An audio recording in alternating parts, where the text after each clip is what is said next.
জুলাই যোদ্ধা হত বঙ্গবন্ধু পালনকারী আমাদের প্রিয় ভাই বোনেরা, সাংবাদিক বন্ধুগণ, সমবেত দেশবাসী, আসসালামু আলাইকুম ওয়া রাহমাতুল্লাহ। সংগ্রামী ভাই বন্ধুগণ,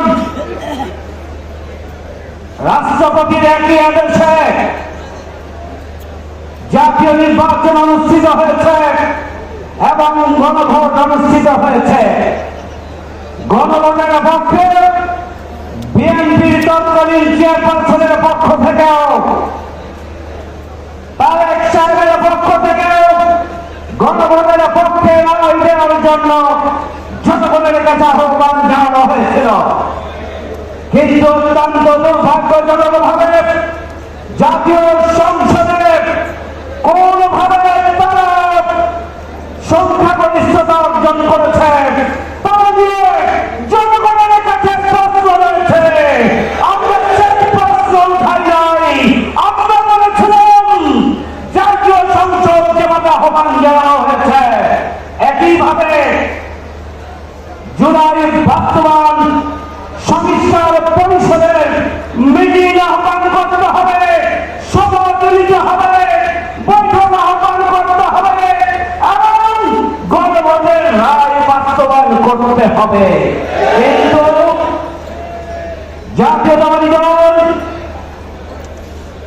49% সমর্থনের কথা বলেন, তারা ইলেকশন ইঞ্জিনিয়ারিং করেছেন। বাংলাদেশের জনগণের কাছে পরিষ্কার, সুতরাং তারা কোনোভাবেই সংবিধানের সংস্কার করতে চান না, তারা রাষ্ট্র সংস্কার করতে চান না, তারা গণভোট বাস্তবায়ন করতে চান না। জনগণের 70% মতামতকে উপেক্ষা করার দুঃসাহস দেখিয়েছে বিএনপি। আগামী দিনে এই বিএনপি পতনের জন্য আর অন্য কোন বিশেষ ইস্যুর প্রয়োজন নেই। 70% জনগণের রায়কে প্রত্যাখ্যান করার দুঃসাহস বিএনপি দেখিয়েছে। এখনো শহীদের রক্তের দাম আমরা পাই, এখনো আহত পঙ্গুরা অস্বাভাবিক জীবনযাত্রা অতিক্রম করছে। এখন শহীদের মায়ের কান্না শেষ হয়নি, এখনো আহত পঙ্গুরা স্বাভাবিক জীবনে ফিরে আসেনি। এই ধরনের একটি সময় যখন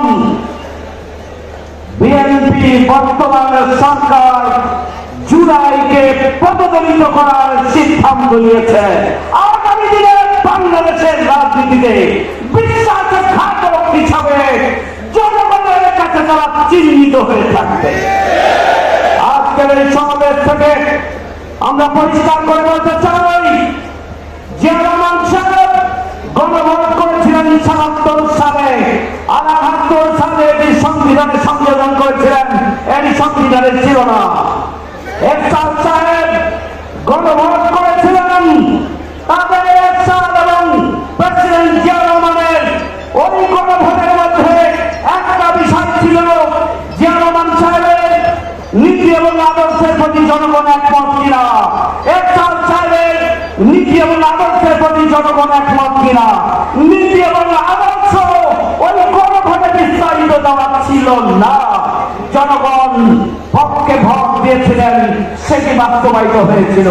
সুতরাং কোন অজুহাত নয়, বাবা যেখানে বাংলাদেশে নিজের অবস্থানকে সুসংহত করার জন্য, সাংবিধানিক কাঠামোর মধ্যে নিয়ে আসার জন্য গণভোট দিয়েছিলেন, আজকে পুত্র সেই গণভোটকে প্রত্যাখ্যান করছেন, এটির পরিণতি ভালো হতে পারে না।